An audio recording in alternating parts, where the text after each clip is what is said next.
आप देख रहे हैं बीटी लाइव न्यूज़ और मैं दिनेश साहू चैनल हेड। जिस तरह आज पूरे देश के अंदर, मध्य प्रदेश के अंदर कोरोना अपना दूसरी लहर का पैर पसार चुका है। देश में ऑक्सीजन की कमी से, वेंटिलेटर की कमी से और इंजेक्शन की कमी से न जाने कितनी मौतें हो गई हैं। इस दरमियान केंद्र सरकार, राज्य सरकार ने अपने फर्ज नहीं निभाए। ये इस बात से साबित होता है कि आखिरकार सुप्रीम कोर्ट को एक निर्देश केंद्र सरकार को देना पड़ा कि आप चाहे तो कहीं से भी कर्जा लीजिए, भीख मांगिए या आप कुछ भी करिए, लेकिन देश में ऑक्सीजन की व्यवस्था करिए।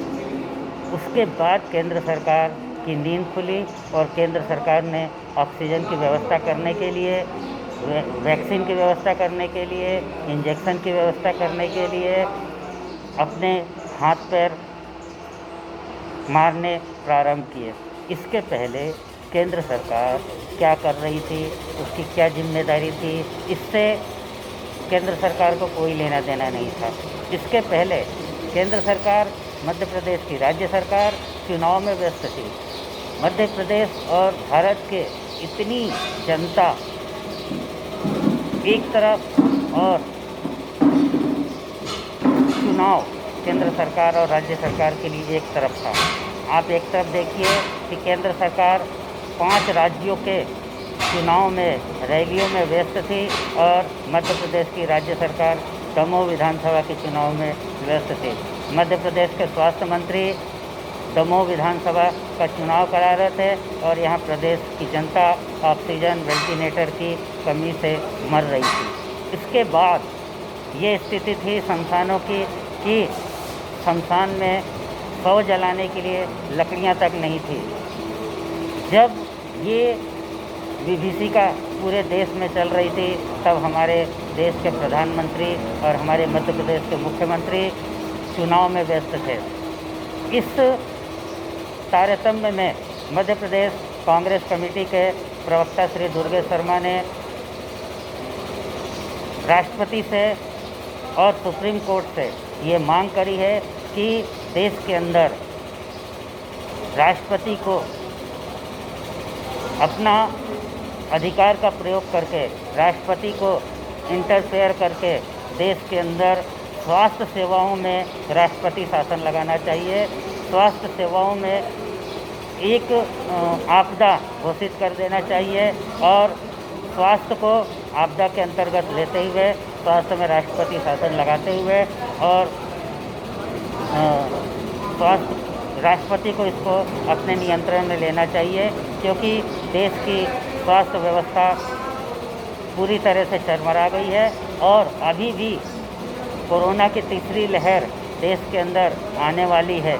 जब दूसरी लहर इतनी खतरनाक थी जिसका नियंत्रण केंद्र सरकार और मध्य प्रदेश की राज्य सरकार नहीं कर पाई, तो तीसरी लहर में इससे ज़्यादा भयावह स्थिति होने वाली है। क्योंकि केंद्र सरकार और राज्य सरकार अपनी अपनी कार्यों को नहीं समझ पाए। पूरा 1 वर्ष का समय इनके पास था पूरे कार्य को देश के अंदर और प्रदेश के अंदर स्वास्थ्य व्यवस्थाओं को सुधारने का, परंतु इन्होंने ऐसा कोई काम नहीं किया।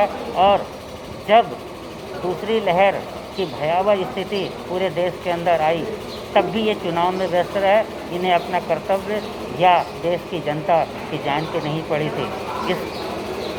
इस कारण से मध्य प्रदेश कांग्रेस कमेटी के प्रवक्ता श्री दुर्गेश शर्मा जी ने सुप्रीम कोर्ट से मांग की है कि माननीय न्यायाधीश महोदय को ये चाहिए कि स्वास्थ्य व्यवस्था में राष्ट्रपति शासन लगाए, उसको एक आपदा घोषित करके स्वास्थ्य व्यवस्था को दुरुस्त करने के लिए राष्ट्रपति को आगे आना चाहिए।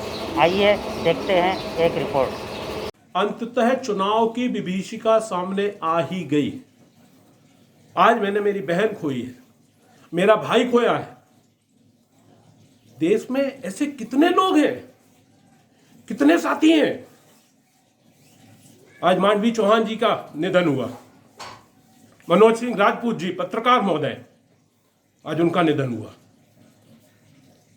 दोनों ही दमोह उपचुनाव में चुनाव के कार्य को संपन्न करा रहे थे, अपने अपने नैतिक दायित्वों का निर्वहन कर रहे थे।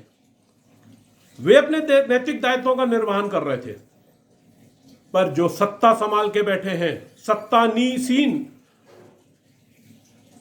मन की बात से लेके और घोषणावीर, क्या करेंगे अब आप?